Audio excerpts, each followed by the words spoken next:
Hello guys, mag-unboxing na pala kami ngayon. Yung lahat ng mga damit na yan ay galing po sa Bistrix Apparel.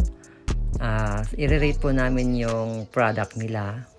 So, ito na guys, binubuksan na ni Tristan. I-unboxing na po namin.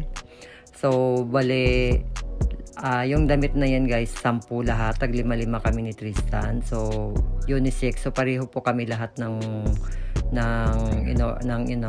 damit na susuotin dyan.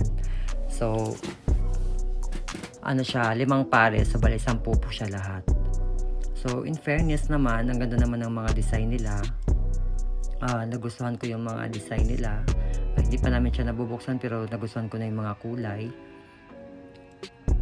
Isusukat na po namin yan guys, isa-isa. Kung maganda ba talaga yung quality ng tela. Pero in fairness, umpisa pa lang nagustuhan ko na siya. So, ito na guys. So, bali 5 po pala lahat yan. Bali 10 po lahat, 10 pares. Ito na guys, sinuot ko na po siya.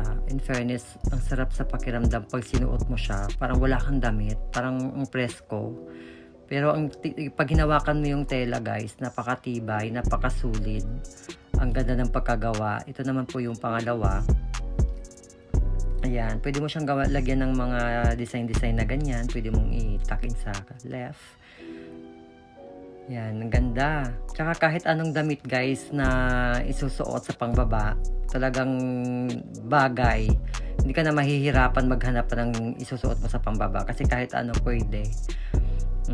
Ito na nga pala yung pang-4. Ang ganda. Ang ganda ng damit. Tsaka ang presko niya talaga. Tsaka yung tela matibay. 'Di ba? Ang sexy ko diyan. Pak. Ito na nga pala yung panghuli.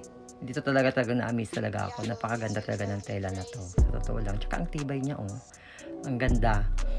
Yan, tawag dito, naka-insert po yung harapan dyan para maiba naman. Tsaka yung sa likod naman ni Tristan, tinan nyo, minamodel-model ko pa. So, yun lang guys. Thanks for watching. Bye-bye!